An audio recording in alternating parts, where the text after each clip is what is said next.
உங்கள் தந்தி1 தொலைக்காட்சியில் கருடா தினமும் காலை 6 மணிக்கு காண தவறாதீர்கள். தமிழ்நாட்டின் பல மாவட்டங்களில் கனமழை பெய்து வரும் நிலையில் சென்னையின் முக்கிய நீர் ஆதாரமான பூண்டி, செம்பரம்பாக்கம் உள்ளிட்ட ஏரிகளிலிருந்து நீர் திறந்துவிடப்பட்ட நிலையில் பொதுமக்களுக்கு எச்சரிக்கை விடுக்கப்பட்டுள்ளது. இதுகுறித்து விரிவாக பார்க்கலாம்.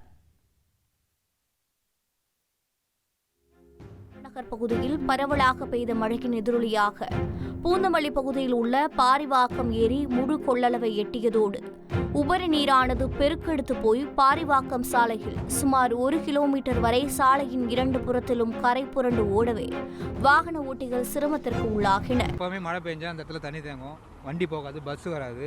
இதுதான் எங்களோட அதிகமான வெள்ளம்.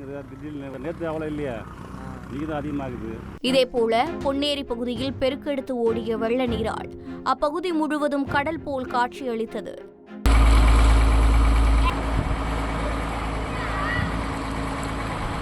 மேலும் ரெட்டேரி சுற்றுப்பகுதிகளின் மழைநீர் ஒரு புறமும், அறிஞர் அண்ணா நகர், எம்ஜிஆர் நகர், வெஜிடேரியன் நகர் குடியிருப்பு பகுதிகளின் மழைநீரும் என சேர்ந்து வடபெரும்பாக்கம் வழியாக புழல் ஏரியின் உபரி நீர் கால்வாயில் கலக்கின்றன. இதனிடையே கால்வாயில் ஏற்பட்ட அடைப்பு காரணமாக 100க்கும் மேற்பட்ட குடியிருப்புகள் தண்ணீரில் தத்தளித்தன. இதனிடையே செங்கல்பட்டு மாவட்டம் மதுராந்தகம் அருகே கிளியாற்றில் வெள்ளப்பெருக்கின் கழுகு பார்வை காட்சிகள் வெளியாகியுள்ளன. இப்படி பார்ப்பதற்கு அழகாக இருந்தாலும் இவை ஆபத்தை ஏற்படுத்தக்கூடியவை. மதுராந்தகம் அருகே பயணிகளோடு வந்த தனியார் பேருந்து ஒன்று கிளியாற்று வெள்ளத்தில் சிக்கிய நிலையில் அதிலிருந்த பயணிகளை பொதுமக்கள் கயிறு கட்டி பாதுகாப்பாக மீட்ட சம்பவமும் அரங்கேறியது.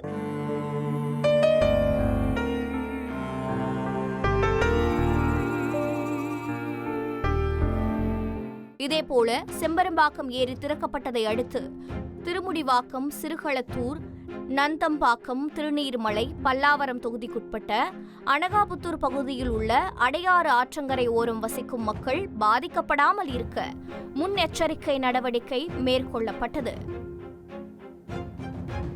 உங்கள் தந்தி1 தொலைக்காட்சியில் கருடா தினமும் காலை 6 மணிக்கு காண தவறாதீர்கள்.